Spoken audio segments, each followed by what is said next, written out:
mình men chơi thật riêng đi róm có khi chơi đây và tái róm vì muốn riêng đi trong vậy nhé vì miền bầm bay cái đằng cho bông kia bỏ nhưng róm ông nhà phi vật tay còn là bông nhóm còn kia nhóm mà khang sầm mây nè có mấy nhóm men mau sầm mây từ bờ ran từ pây ni bật ốp bát thòm đòi ក្រុមការងារអភិវឌ្ឍយុវជនខេត្តព្រៃវែង សុខាអូតែល ក្រុមហ៊ុនសុកគីមិច ទឹកពិសាឋានសួរបូកូ ភេសជ្ជៈកីឡា V Active Sport ទឹកពិសា Blue Sea ក្រុមហ៊ុនដឹកជញ្ជូន BS Transportation and Trading សារព័ត៌មានរាជសី ជំរាបសួរបងបាទអរគុណថ្ងៃនេះបានជួបបងសូមបងស្វាគមន៍បងប្អូននាងតិចបង បាទជំរាបសួរបាទបងប្អូនបាទដូចលោកតាលោកយាយបាទហ្វេនទាំងអស់គ្នាបាទជំរាបសួរផងដែរ បាទអរគុណបងគឺបងប្រុសវណ្ណស័ក្តិដែលបងប្អូនស្គាល់តាមរយៈបទ3របស់គាត់ជាច្រើននៅផលិតកម្ម M ហើយក្រោយមកនៅផលិតកម្ម HB បងបាទបទនៅផលិតកម្ម M កាលនោះល្បីជាងគេបទអីបង ពេលផឹកស្រវឹងទឹកដឹងថានឹកអូនជាងគេបាទហើយបងគឺបងប្អូនស្គាល់ដែរហើយគឺជាកូនប្រុសបាទរបស់លោកយាយណយសំណាដែលជាអ្នកចម្រៀងអាយ៉ៃជំនាន់មុនបាទហើយបច្ចុប្បន្នសុខភាពរបស់លោកយាយមិនហើយបងគាត់ឈឺច្រើនដែរមួយថ្ងៃកាត់ថ្ងៃកោអញ្ចឹងណាបាទអរគុណណាបងមិនរំលឹករឿងនឹងច្រើនទេចង់រំលឹកពីរឿងសិល្បៈបងតិចមើលថាបងចូលសិល្បៈឆ្នាំណាដែរបងសិល្បៈខ្ញុំចូលតាំងពីឆ្នាំ2003តុងអាយុប៉ុន្មានក៏នោះបង20ជាងឆ្នាំអរគុណបងពេលដែលបងចូលសិល្បៈដំបូងឆ្នាំ2003នោះជាអ្នកចម្រៀងឬក៏ជាផ្នែកអីមួយនៃសិល្បៈបង2003ហ្នឹងខ្ញុំជាអ្នករាំទេបាទខ្ញុំប្រឡូកសិល្បៈជាអ្នករាំហើយក៏ជាងម្ដងម្កាលដែរពេលហ្នឹងដូចថាអ្នកចម្រៀងគេមកអត់ទាន់ទៅក៏យើងជាងមក break ហ្នឹងសិនទៅមួយឆ្នាំ2001ខ្ញុំធ្លាប់ប្រឡងច្រៀងដែរឆ្នាំ2001ប្រឡងនៅប៉ុស្តិ៍លេខ5ហ្នឹងបាទជាប់លេខ2បាទពេលហ្នឹងប៉ុន្តែដោយសារយើងប្រឡងច្រៀងផងយើងមានក្បាច់រាំផងអមដល់ពេលអញ្ចឹងយើងបានលេខ2បាទឆ្នាំ2001ប៉ុ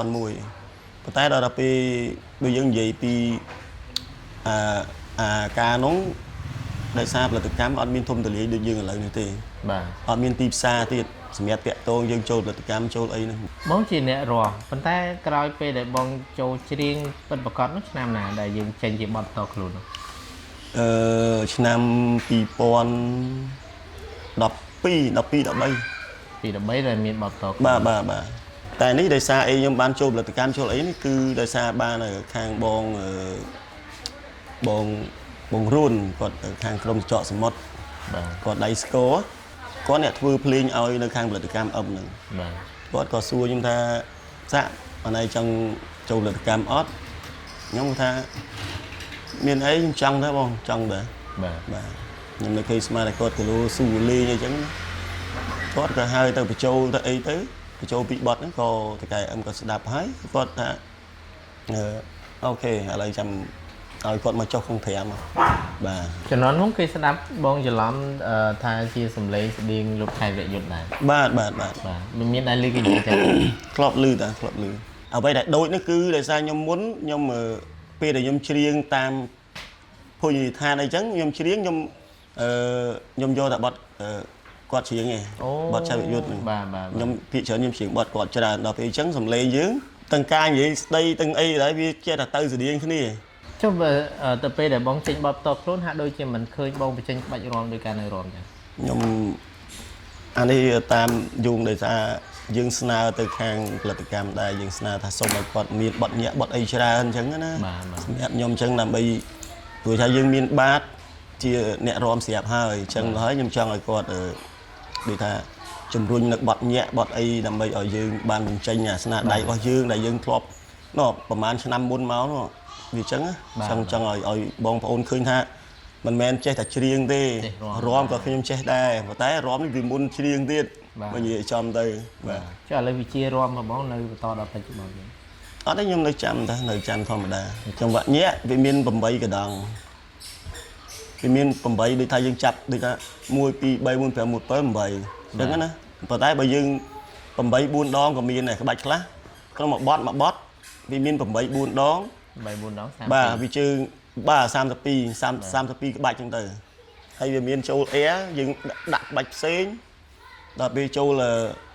សូឡូចឹងទៅភ្លេងចឹងទៅយើងដាក់ក្បាច់ផ្សេងចឹងទៅវាយើងអត់ឲ្យជន់គ្នាបាទហ្នឹងបាទហើយបើតាមដឹងគឺបងធ្លាប់ជាអ្នករាំឲ្យតារាល្បីស្រុកខ្មែរទៀតទេមែនទេបាទធ្លាប់រាំមកច្រើនហៅឈ្មោះគាត់បានទេដូចជាដំបងគេបងអស់ខ្ញុំរាំឲ្យខ្ញុំទៅប្រហាត់ទៅអីដល់ផ្ទះគាត់ហ្មងបាទគឺបងអង្គញាព្រីសវត្តអូ